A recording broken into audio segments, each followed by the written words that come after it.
Wanita hari ini. Wanita hari ini bijak mengatur, mengurus mata wantanya. Usahawan, ibu, istri, permaisuri.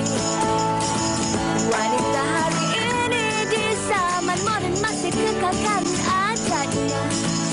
Dihormati, disayangi, disanjungi. Wanita hari ini.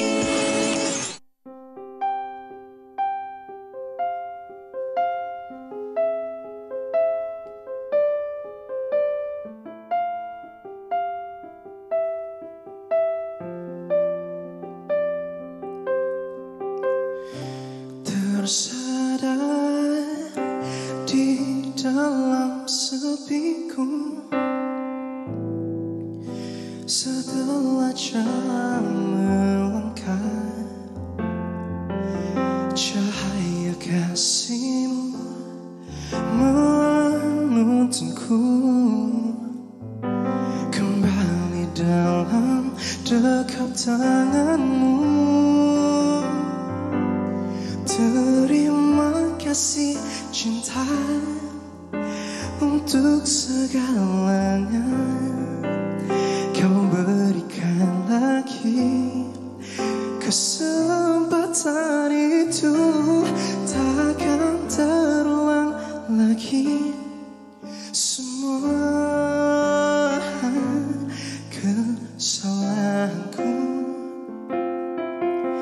yang pernah menyakitimu.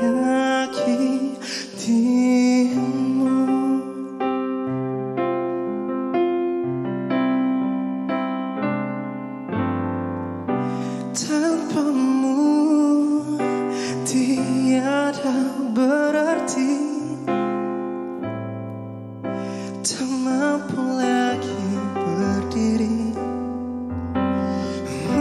Cahaya kasihmu menuntunku kembali dalam dekat tanganmu. Terima kasih cinta untuk segalanya. Kau berikan lagi kesempatan itu, takkan terulang lagi. Semua kesalahanku yang pernah menyakitimu.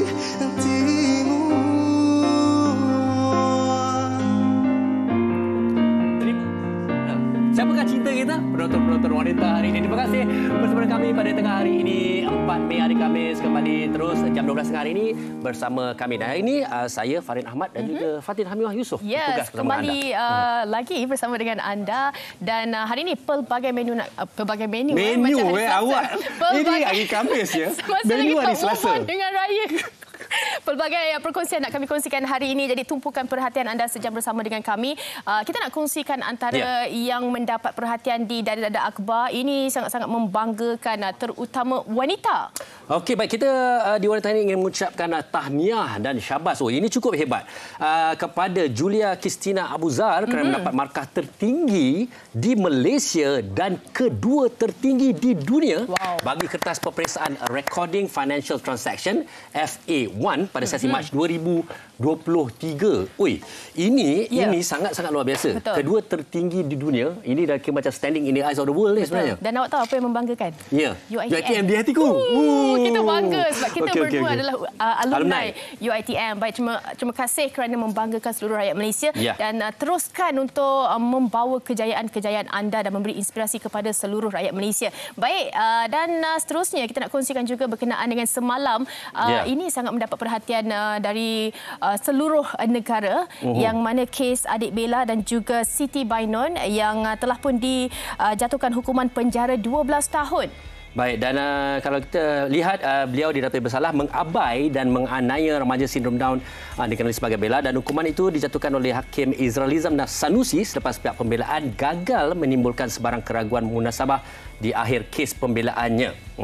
Dan apa yang boleh kita kongsikan, hakim turut memerintahkan tertuduh menjalani khidmat masyarakat selama 200 jam agregat yang disempurnakan dalam tempoh 6 bulan sebaik saja tamat hukuman penjara. Dan mengikut perluhan pertama, mungkin antara yang diberi perhatian juga tentang apakah hukuman penjara tersebut, di mana hukuman pemenjaraan 12 tahun dari tarikh sabitan. Jadi satu hukuman yang memang agak keras dan juga memberikan tauladan kepada masyarakat di luar sana untuk tidak sesekali mengabaikan anak-anak, apatah lagi anak-anak OKU. Terutamanya anak-anak OKU, betul.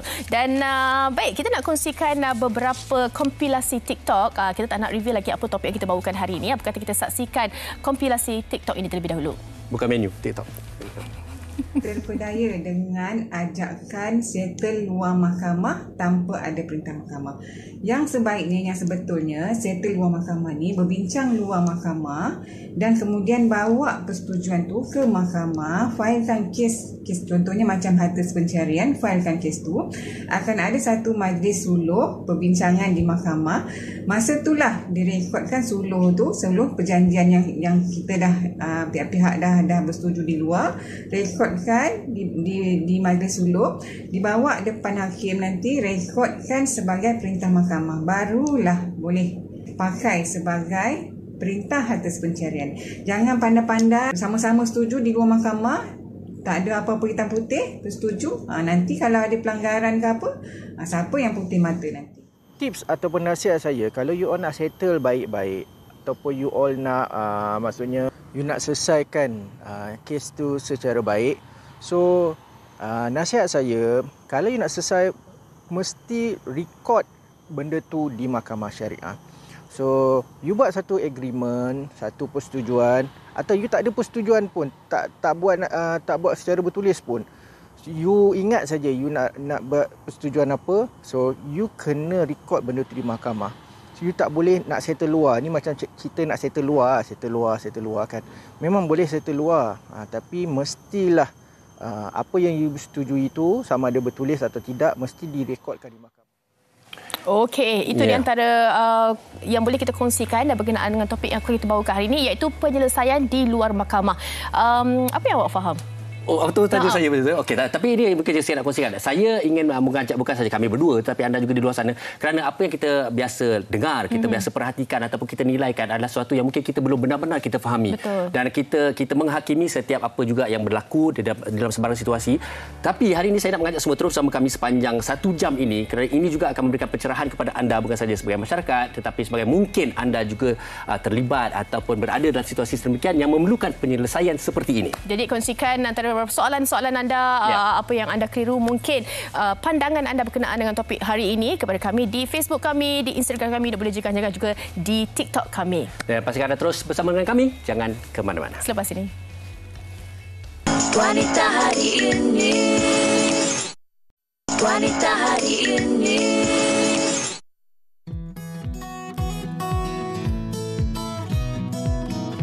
Secara ni apa yang saya faham lah. Kalau ni penyelesaian luar mahkamah tu penyelesaian secara peribadi antara dua pihak. Maksudnya kita settle luar, tak payah melibatkan court ke, kos ke, pengangkutan ke apa ke lah. Kalau kat luar tu jimatlah semuanya. Jadi berbaik secara kat luar je, berbincang secara kat luar je lah. Bagi saya penyelesaian luar mahkamah ni lebih baik sebenarnya. Bila kita dah semakin dewasa dan kita seharusnya berbincang, kemudian cari satu jalan penyelesaian dan selesai je luar mahkamah. Nanti kalau bawa ke mahkamah, kes akan drag panjang, melibatkan masa, kos. Based on my experience, kita cuba tapi tak nampak penyelesaian tu dekat mana sebab tak ada kerjasama dan juga toleransi daripada pihak yang lagi satu. So secara jujurnya, daripada pendapat saya sendiri, lebih baik kita selesaikan secara dalam mahkamah supaya adil dan sama-sama, sebab kalau di luar mahkamah ni kita tak nampak. Tapi kalau kita nak ikutkan dari segi kos, dia sangat-sangat tidak membebankan mana-mana pihak lah. Sekiranya kita melibatkan mahkamah dan juga program bela, program cara, itu akan melibatkan satu kos yang tinggi dengan keadaan ekonomi negara kita sekarang.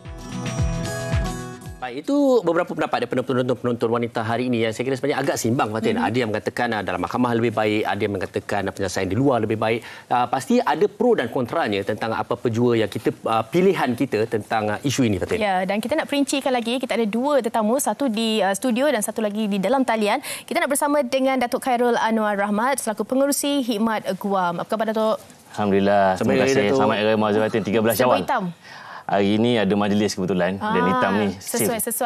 Alhamdulillah. Selain daripada Datuk juga, Farin. Okey, kita bersama-sama dalam atas talian video iaitu Datin Profesor Dr. Mariani Magno, pakar psikologi yang berada di sana. Selamat Hari Raya, Tin. Ya, selamat Hari Raya. Maaf saya batin. Wah, okey. Harap semuanya sihat-sihat, insyaAllah. Okey, baik. Kita teruskan saja dengan topik kita hari ini. Baik, Datuk, kita nak tanya pada Datuk terlebih dahulu tentang mungkin ramai yang masih kurang faham. Penyelesaian luar mahkamah itu apa dan bagaimana dan diaplikasikan pada mungkin kes-kes tertentu atau kesemuanya? Ya, terima kasih. 2F Tadi dengan satu lagi dekat Jakarta. Siapa F satu lagi? Pizza Sarjan. Pizza, okey. Apa nama, bila sebut sebagai penyelesaian luar mahkamah ni, dia satu benda yang positif. Sebab dia mahkamah civil pun ada, mahkamah syariah pun ada. Selalu orang Malaysia sebut kalau di mahkamah syariah itu suluh lah. Okay. Suluh ya.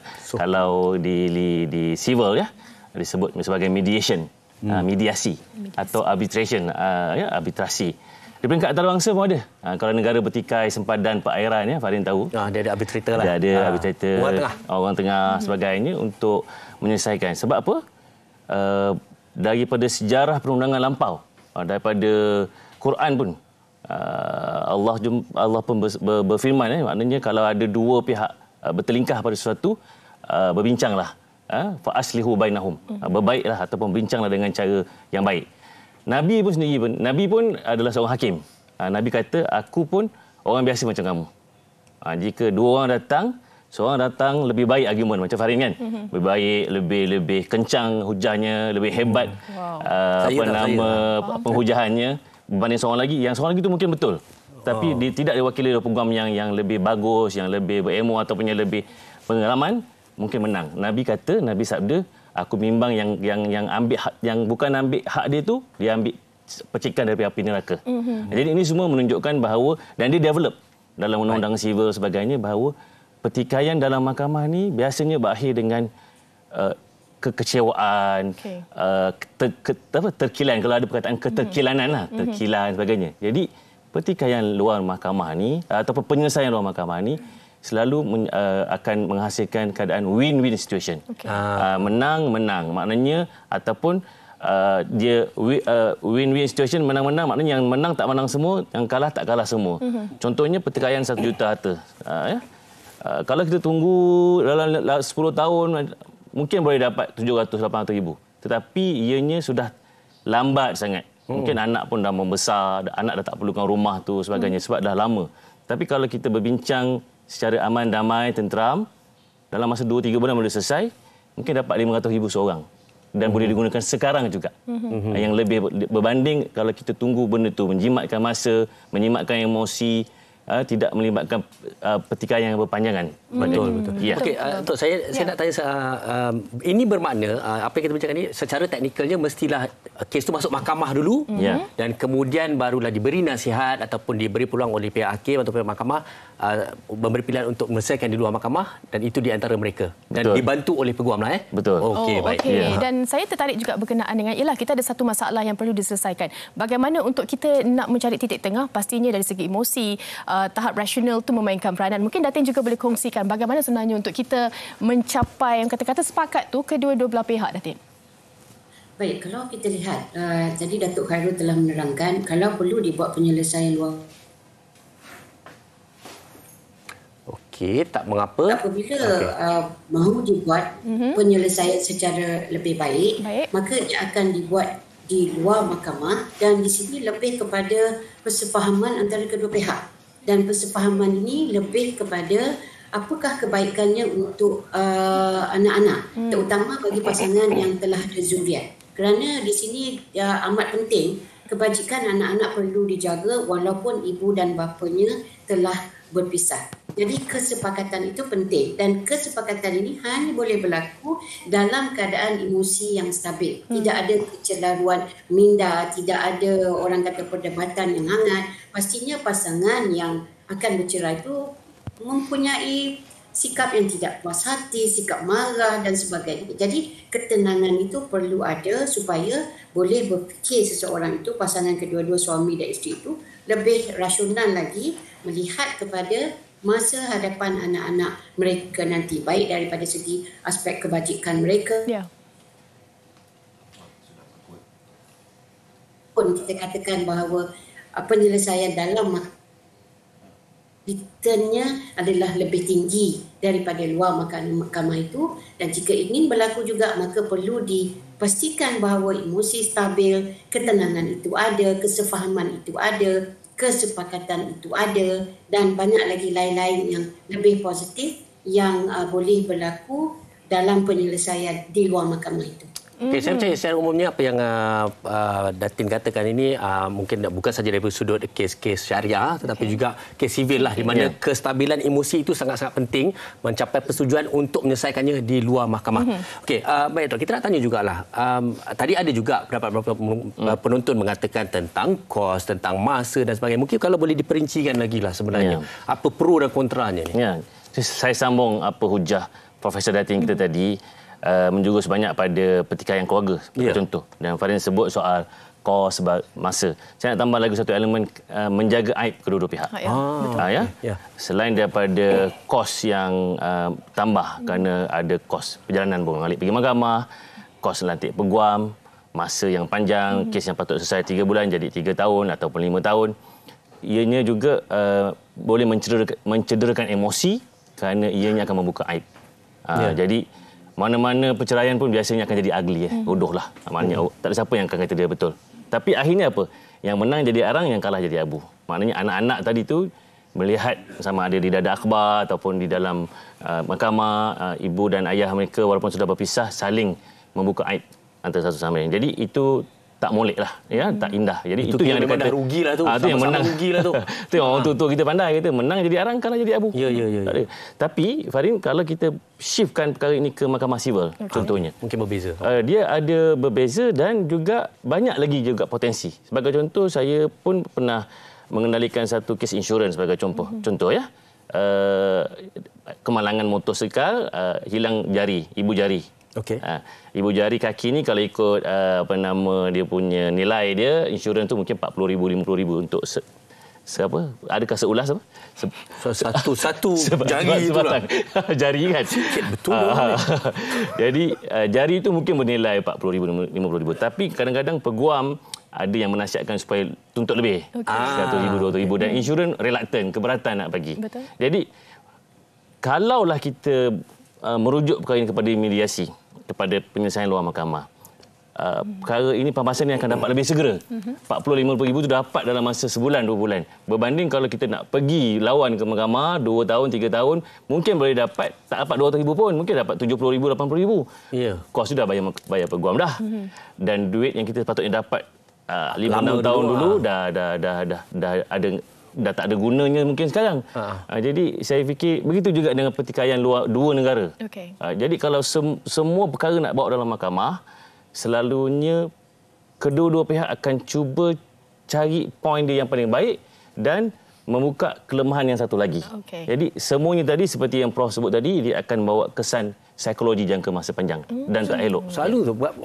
Secepat-cepat ni lah kalau nak lawan juga ni, berapalah paling cepat agaknya? Yalah, kalau 6 bulan. Ya, contoh kalau kes pampasan ataupun kes ambil tanah, pengambilan tanah sebagai contoh. Kalau lawan mahkamah 8 tahun belum tentu selesai. 10 tahun. Pengambilan tanah saya pernah kendalikan. Tapi kalau kita runding dengan pejabat tanah, dengan pihak-pihak berwajib, mungkin boleh selesai dalam masa kurang daripada 6 bulan. Dan hasilnya mungkin lebih baik nilai pampasan tu sekarang kerana kedua-dua pihak berpuas hati kerana you win some, you lose some. Maknanya dia forgo setengah daripada hak dia untuk bagi pihak lain dan pihak satu lagi pun lepaskan sebahagian daripada hak dia untuk mendapat keuntungan. Jadi banyak baiknya lah bagi saya. Dan saya kira juga kalau siapa yang mengambil keputusan untuk menyelesaikan di luar mahkamah ini adalah satu tahap mana rasional mereka telah pun berlaku. Tapi kena kedua-dua pihak lah. Betul. Okey, kita dah dengar daripada Datuk dan juga Datin. Kita nak dengar juga satu pengakuan berkenaan dengan isu penyelesaian di luar mahkamah. Jom kita dengarkan. Perceraian pasti bukanlah sesuatu yang diinginkan oleh pasangan yang telah berkahwin. Bagaimanapun, ia menjadi jalan terakhir bagi sesetengah pasangan yang berhadapan dengan konflik rumah tangga. Mengimbas kembali kemelut rumah tangga yang dihadapi selama lebih 2 tahun, Adila 38 tahun akhirnya mampu menarik nafas lega apabila kes perceraiannya bersama suami menemui jalan penyelesaian apabila kedua-dua pihak mencapai kata sepakat untuk menyelesaikan kes mereka secara baik. Dulu saya pernah melangsungkan perkahwinan pada tahun 2020. Jadi 3 tahun tempoh perkahwinan dengan suami, tapi 2 tahun saya digantung tak bertalilah masa tu. Saya telah diabaikan oleh suami secara zahir dan batin. Saya didera secara emosi, fizikal. Lepas tu nafkah pun langsung tak dapat dan sebagainya. Saya cuba untuk baik pulih hubungan kami, tapi langsung tak ada kerjasama dari pihak suami. Jadi saya mohon untuk diceraikan, tapi sama juga dia memang tak nak lepaskan saya masa tu. Jadi nak tak nak saya memang terpaksa failkan permohonan fasakh. Kemudian saya dibalas kembali dengan sabitan nusyus dari pihak suami. Selama 2 tahun tu juga saya terpaksa naik turun mahkamah dan tuntut hak saya. Saya terpaksalah macam lalui proses tu. Dalam tempoh yang sangat panjang memang saya dah penat, sebab bukan saja buang masa atau wang, tapi sedikit sebanyak sebenarnya dah ganggu komitmen harian saya lah, macam kehidupan saya. Saya mengaku masa tu memang kedua-dua pihak ego sebab masing-masing nak menang. Tapi bila benda dah terlalu panjang dan terlalu lama, akhirnya saya cuba untuk berbincang secara baiklah dengan suami masa tu. And finally, alhamdulillah kami berdua mencapai kata sepakat masa tu untuk melakukan penyelesaian luar mahkamah. Masing-masing turunkan ego untuk duduk sama-sama berbincang. Dan kami setujulah dengan beberapa syarat.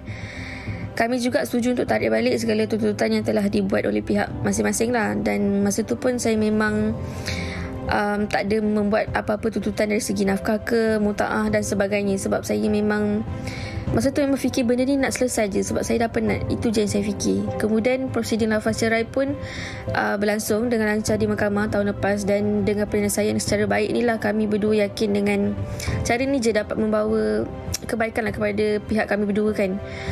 Kami juga dah sekarang ni memang jalani kehidupan masing-masing dengan tenang. Saya dah tak nak fikir benda yang dah lepas. Memang anggap je kami berdua memang dah tak ada jodoh.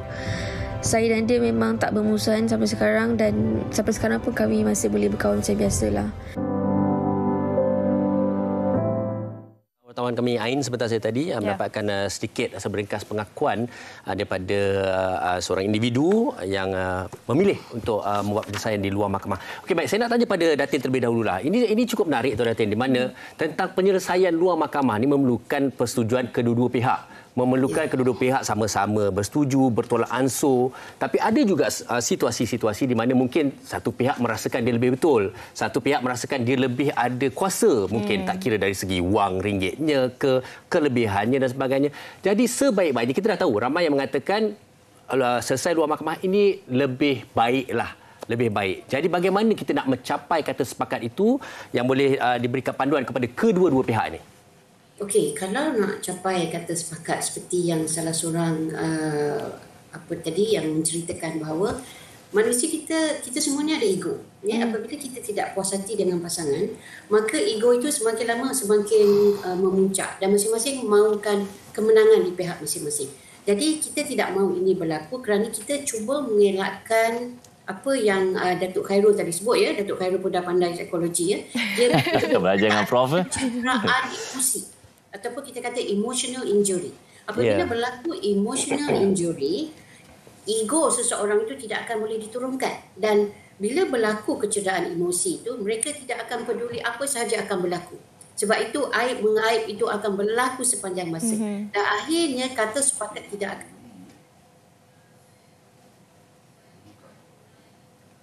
juga tidak akan berlaku. Jadi dengan kata lain, persefahaman sangat penting. keegoan masing-masing perlu diturunkan supaya emosi mereka masing-masing berada dalam keadaan yang sihat, sempurna, tidak cedera, boleh berfikir secara rasional. Betul. Dan dapat mencapai orang kata menang-menang di kedua-dua belah pihak itu, walaupun ada mungkin satu pihak yang lain itu mungkin mencapai sedikit kekurangan ataupun lose mereka itu mungkin ada terdapat sedikit lebih kepada kemenangan, tetapi kalah menang itu dalam apa-apa sahaja pastinya berlaku. Tapi yang penting kita mahukan kesepakatan dan berakhirnya hubungan ini. Kita tidak mahu berlaku permusuhan sehingga bila-bila. Perceraian berlaku, tetapi orang kata persahabatan itu masih boleh tetap diteruskan. Betul. Dan ini sebenarnya yang kita buat untuk mengharmonikan rumah tangga. Walaupun tidak bersama tetapi disebabkan anak-anak, keluarga dan sebagainya. Baik Datuk, kita nak tahu juga berkenaan dengan prosedur ataupun bagaimana kalau kita melihat kita menyelesaikan di luar mahkamah, adakah masih lagi perlu kata on paper apa-apa yang direkodkan kalau kita sepakat untuk menyelesaikan di luar mahkamah? Fatin, saya sempat rujuk statistik. Ya, di Selangor sahaja pada tahun 2020, tahun lalu, daripada 35,000 kes yang difailkan, lebih 50% berjaya diselesaikan secara luar mahkamah. Maknanya lebih 15,000. Dia kerana mereka ikut prosedur. Ya? Apa prosedur yang Fatin tanya tadi? Biasanya mahkamah akan minta ataupun lantik seorang mediator ataupun pihak ketiga. Sebab penyelesaian luar mahkamah ni, Farin, dia adalah penyelesaian yang dikendalikan oleh pihak ketiga yang adil. Maknanya dia bijak. Dia duduk tengah-tengah, dia tengok Ahmad dengan Minah. Jadi apa keperluan Ahmad? Apa keperluan Minah? Apa keperluan Minah? Ya? Jadi Minah dia dah tak nak dalam keluarga lagi. Dia nak berpisah. Tapi Ahmad dia nak anak dia. Jadi kat situ orang tengah ni main peranan. Okey, boleh berpisah dengan baik tetapi hak jagaan anak ni bagi, jangan seorang bolot semua. Jadi kat situ mungkin ibu tadi nak jagaan anak tu 7 hari seminggu. Tapi ayah tak akan lepaskan kerana dia nak juga anak dia 2-3 hari seminggu. Jadi yang orang tengah ni kena main peranan. Kalau macam ini dua-dua tak dapat, anak ni kena letak kat, maknanya kena instill some fear. Anak ni last sekali, anak ni kita akan letak dekat pihak ketiga, letak dekat pusat kebajikan je lah. Jadi dia kena main peranan yang halus lah. Dia kena bijaksana dan dia kena ikhlas, dia kena tulus. Ya, Tok, saya angkat tangan ni. Pasal saya rasa kan bila dah baca pihak ketiga ni, okey, apa kriteria? Siapa yang berhak untuk lantik? Dan mestikah dia di kalangan ahli keluarga ataupun memang mesti dilantik oleh mahkamah dan mendapat kelulusan? Betul, kita dah tahu peranan dia. Baik. Kalau ada jawatan kuasa pendamai, biasanya sebelum sampai satu tahap, jadi prosedurnya dia biasanya mahkamah atau hakim akan arahkan supaya dilantik jawatan kuasa pendamai. Biasanya pihak lelaki ataupun pihak bertikai itu jawatan kuasa pendamai, JKP. Dia akan minta orang yang paling dipercayai dalam keluarga. Maksudnya kadang-kadang ahli kalangan adik-beradik, di kalangan orang terdekat, kadang-kadang jiran tetangga pun boleh juga untuk mewakili. Sebab kalau dalam mahkamah syariah untuk mewakili pihak lelaki seorang dan di mewakili pihak wanita juga seorang yang dipercayai untuk berunding. Maknanya dia menjalankan rundingan dengan terma-terma yang terlebih terdahulu telah dikemukakan lah. Tapi berbeza dengan mediator, dia seorang saja. Dia seorang saja. Dia pergi kat Farin, dia kata macam ni bro, brother, awak punya permintaan ni kalau awak nak 100,000 boleh, tapi panjang 8 tahun. Tapi kalau you nak 50,000, saya boleh runding dengan pihak sana. Dalam masa 3 bulan kita selesaikan. Contoh, pergi dekat Fatin pula, saudari Fatin, awak nak terlalu banyak sangat tuntutan sampai 200,000. Farin tu dia ada tapi dia kedekut. Dia tak nak akan bagi punya. Dia tak akan bagi. Orang yang sama akan bagilah. Orang yang sama juga dia akan main peranan. Maknanya dia segi peranan yang ikhlas. Dia kata kalau awak nak dapat awak punya tuntutan, awak kena give way, kena bagi ruang supaya pihak sana juga boleh terima. Saya percaya tuntutan awak ni sampai bila-bila pun, sampai kucing bertanduk pun Farin tak akan setuju sebagai contoh. Jadi dia akan menyebabkan Fatin terfikir, betul juga ni. Kalau pergi mahkamah lama sangat ni, lebih baik daripada tuntutan tu tinggi sangat, rendahkan sikit. So dengan Farin saya pula akan pergi sana. Farin, pihak sana akan setuju. Jadi perlu ada psikologi dan dia mesti sebijak profesor tu juga. Profesor kita datang itu. Dan juga dia certified. Dia seorang yang bertauliah. Di Malaysia ni dia bertauliah. dari segi macam protokol Datuk tidaklah terlalu seperti mana kita di dalam mahkamah ataupun saya rasa bagaimana? apa yang Fatin cuba tanya ialah mesti diletakkan atas kertas kemudian itu maknanya ultimately kesimpulannya akhirannya mestilah dimuktamadkan, dihitam putihkan, dimeterai supaya ia jadi satu perjanjian penyelesaian, settlement agreement. Dan ia tidak boleh dipetikkan lagi. Dia dah jadi macam ada kontrak dekat situ. Kontrak dah. Jangan nak mengada lepas tu nak patah balik tak boleh. Betul Datuk. Sebab apa kita nak menyelesaikan masalah je kan. Jadi cara yang mudah dan juga menjimatkan itu pilihan kita sebenarnya itu kan. Dia. Betul. Okey baik, di penghujung perbincangan kita sebenarnya banyak kalau nak tanya tapi Datin, tapi sebelum saya nak tanya soalan ringkas kat Datin. Datin pernah jadi mediator ke Datin? Tak pernah, saya tak pernah. Saya rasa boleh certified dia kan. Sepatutnya senang dia tu. Itu dia kata dia ada automatik lah. Automatik lah. Baik Datin, secara kesimpulannya lah, kita dah melihat, saya rasa ramai yang bersetuju kita lebih cenderung kepada penyelesaian luar mahkamah itu lebih baik. Jadi mungkin sampai menyimpulkan, mungkin memberi panduan juga kepada para penonton pendapat peribadi daripada Datin sendiri tentang penyelesaian luar mahkamah ini supaya tidak berpanjangan dan orang kata memberi keharmonian kepada semua pihak. Okey, sebenarnya pasangan yang ingin berpisah, setiap pasangan tidak mahukan perceraian berlaku ya. Masing-masing mahu menjadi pasangan sebagai kekasih awal dan air. Fatin betul kan? Yeah. Jadi kalau begini maksudnya di sini sekarang ini perlu ada kesepahaman. Jika sekiranya ingin berlaku ataupun perlu berlaku perceraian, perlu ada penyelesaian luar mahkamah setelah apa yang sepatutnya berlaku dalam mahkamah itu berlangsung seperti Datuk Khairul katakan tadi. Jadi apa yang penting sekarang ini adalah apa yang penting adalah daripada kedua-dua belah pihak. Dan yang paling penting adalah pengaruh persekitaran sangat penting. Kan apabila pengaruh itu lebih kepada tidak sihat, maka penyelesaian luar mahkamah itu akan jadi tidak sihat. Yang jadi batu api dia Tin.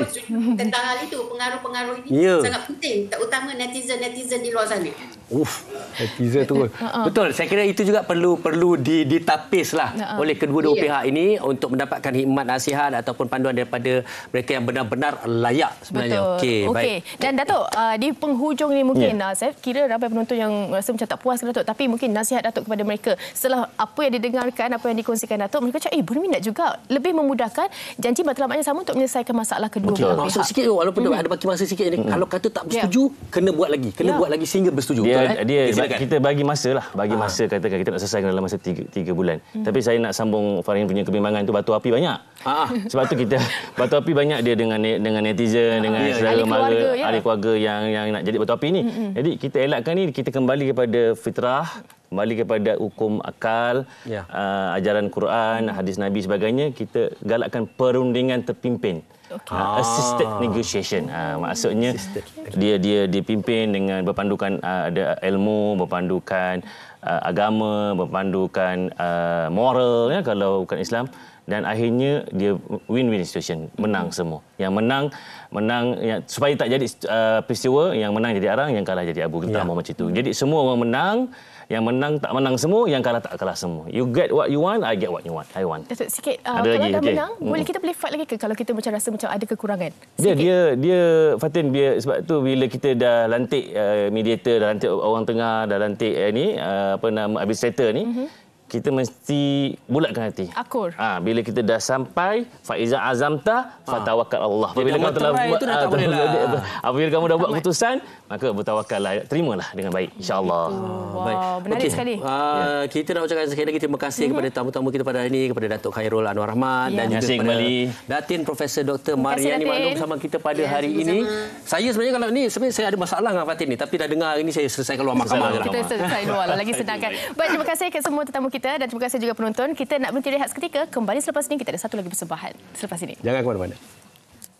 Wanita hari ini.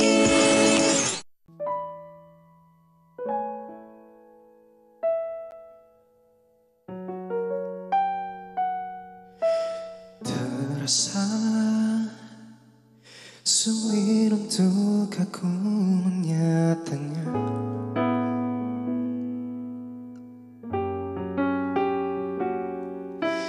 Nyatanya semua cerita ada ujungnya.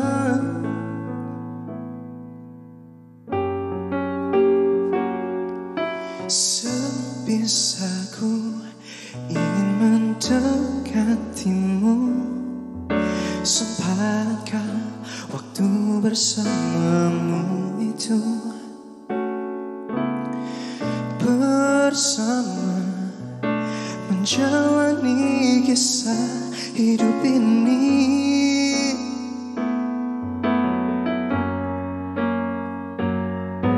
Semakin ku dekati dirimu yang tak lelah mencoba, tahu kamu pasti berada di sisi hingga tua. Oh, kamu takkan pernah ada sepertimu.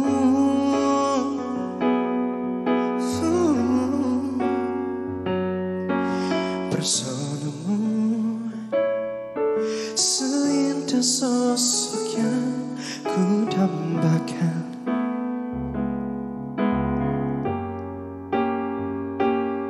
Sampai akhirnya ku buka hati untuk dirimu.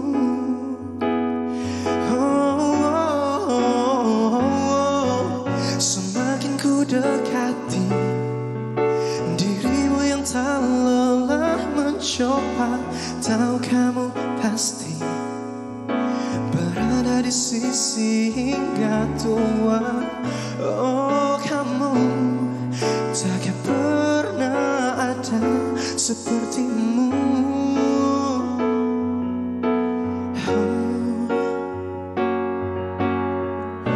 Ku pastikan kau yang terakhir.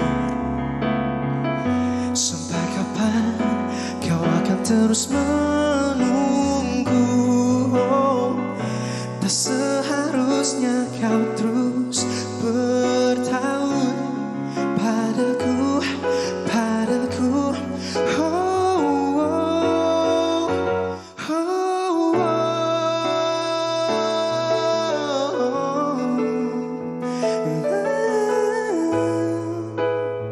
Berada di sisi hingga tua. Oh, kamu takkan pernah ada sepertimu.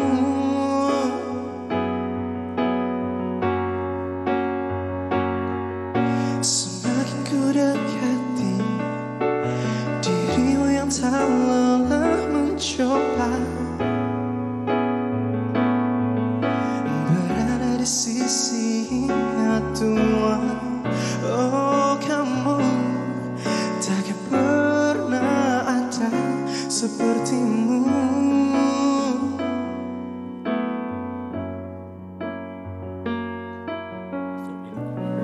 Itu dia persembahan yang menusuk terus ke jiwa saya. Saya tadi kalau sempat, saya tadi minta lighting man bawa dim sikit. Itulah. Delay kan. Oh. Najmi. Najmi. Hello. Najmi Neri. Najmi Neri, betul. Najmi Neri dan bersama-sama dengan Angel. Angel. Alright, terima kasih sama kita pada hari ini. Okey, dekati. Wow. Okey, saya recap sikit. Saya tengok tadi. Seronok ni dengar diri dia. Semakin ku dekati dirimu yang tak lelah mencoba, ku tahu kamu pasti berada di sisi hingga tua. Oh, kamu takkan pernah ada sepertimu. Betul. Mungkin apakah kisah sebenarnya tentang lagu Dekati ni? Okey, secara initialnya lagu ini menceritakan tentang seseorang yang sukar untuk membuka hatinya. Oh, wow. Untuk orang yang baru, setelah mungkin mereka mengalami trauma sebelum-sebelum ini kan, ataupun apa-apa alasan mereka hadapi sebelum ini. Dan sampai satu tahap mereka sedar yang sosok atau figure yang mereka nantikan itu adalah yang terbaik. So, dia baru sedar benda itu tapi ini terlambat. Oh, sedih you Najmi. Sedih, saya sedih. Saya pun sedih. Ini daripada inspirasinya dari mana Najmi?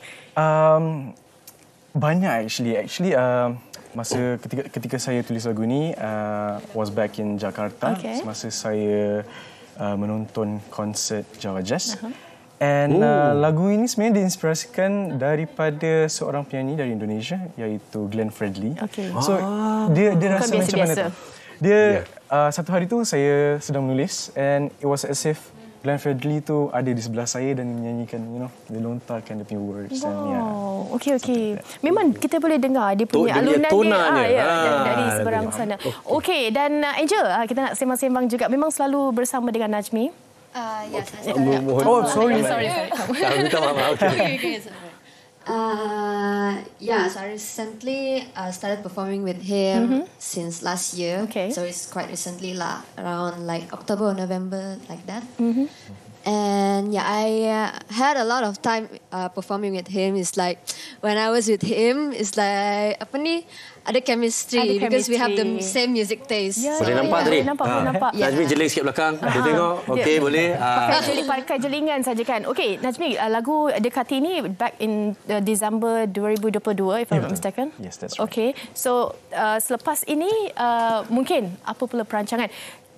Najmi mempertaruhkan lagu-lagu K-pop juga, Indonesian juga kan? Yes, that's right. Genrenya? Dulu more to like K-ballads, tapi sekarang saya more to like nak infusekan kedua-duanya, Indo-pop dan juga K-ballad. Sebab saya fikir di Malaysia kita kekurangan lagu-lagu ballad yang menggunakan chords yang susah So tapi kalau macam tadi mungkin saya kurang pengetahuan tentang macam tadi tu genrenya apa lagu Dekati ni? Lagu Dekati adalah bergenre ballad R&B. R&B. Okey. Apa yang menarik saya nak tanya juga, mungkin masa kini ramai lebih menggemari lagu-lagu yang catchy, lagu yang rancak, easy listening dan sebagainya. Tapi Najmi mengetengahkan lagu genre sebegini, jadi adakah ini berdasarkan satu pertaruhan yang baik atau cuba menjadi satu yang unik dan juga berbeza di zaman sekarang ni? Ya, betul. At first saya macam ingat, adakah orang nak dengar lagu kan? Lagu yang something like this, something different from the others. Tapi saya fikir balik, why not kan? Why not? Let's just try. And recently kita baru celebrate 500k streams on Spotify. Wow, congratulations. Wow.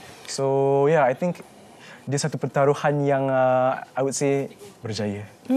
Okey. Ada juga komen-komen di Facebook kami. Saya ni Najmi pun pernah dengar juga lah ni. Rata-rata kata berpendapat yang suara Najmi seakan-akan suara Afgan. Tengok. Najmi tengok dia dah tahu dah. Memang mengidolakan beliau ataupun secara kata kebetulan? Kebetulan. Mungkin itu secara kebetulan. Saya meminati lagu-lagunya Afgan. Tetapi tidak untuk menjadi seseorang seperti dia. Bukan untuk meniru. Betul, bukan untuk meniru. Cuma itu merupakan satu kebetulan dan saya juga meminati lagu-lagunya. So mungkin itu here and there. Tapi ini Malaysia. Ya, betul. Yang penting ini Malaysia. Okey. Wow, baik, di penghujung ini juga mungkin Angel ataupun Najmi Sri. Okey, bagaimana untuk terus mengikuti perkembangan anda berdua? Ya, di mana? Silakan. Anda semua boleh mengikuti kami mengikuti saya di Instagram Najmi Neri. Dan Angel, your Instagram? Yeah. My Instagram is Nigel J. Yeah. So you can, follow our journey right there, and we actually have a concert coming, Kongsikan. Bila tu? Kongsikan? Itu tak boleh dikongsikan, tapi itu lain boleh dikongsikan. Kita nak tiket. Boleh. Okey. Selamat maju jaya. Teruskan menghasilkan lagu-lagu yang kata dekat untuk dan sedap untuk didengarkan. Lepas siaran saya cari lagi lagu ni. Betul. Dekati daripada Najmi. Thank you Najmi, thank you Angel. Terus beri sokongan mereka dan kami ucapkan selamat maju jaya. Baik, kita masih ada lagi beberapa perkongsian untuk anda. Jadi pastikan anda terus bersama kami selepas kami berehat hanya seketika. Jangan ke mana-mana. Selepas ini. Wanita hari ini. Wanita hari ini. Masih lagi bersama kami di Wanita Hari Ini. Terima kasih. Kita pun dah sampai di penghujung siaran kita. Terima kasih juga yang hantarkan di Facebook.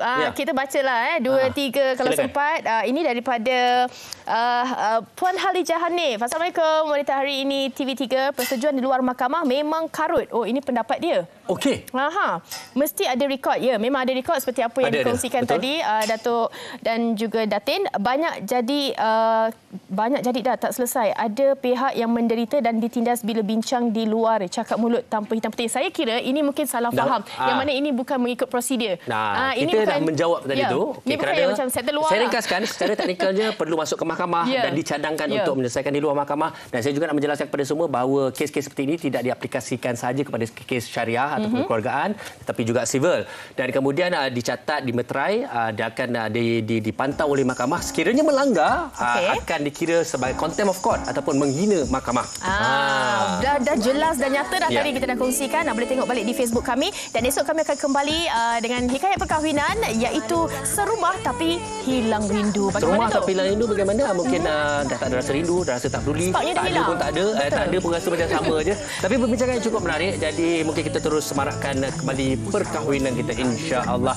Kami kembali lagi pada jam 12 tengah hari esok. Sampai tinggalkan anda sini. Jaga diri, jaga kesihatan. Assalamualaikum. Selamat bercuti. Selamat bercuti. Bye. Kal hati dia tabah berani pendidik puteri dalam hal jati diri dia permaisuri kepada si suami kepada anaknya.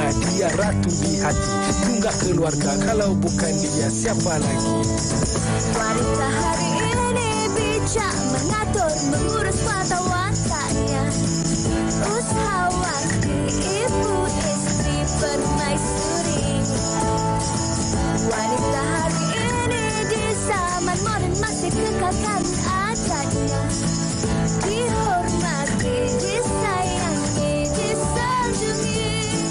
Dia usahawati aliran masa kini, dia penyambung warisan Sri Kandi. Dia lemah lembut, baik budi pekerti, tapi sekal hati dia tabah berani pendidik puteri dalam hal jati diri. Dia permaisuri kepada si suami kepada anak.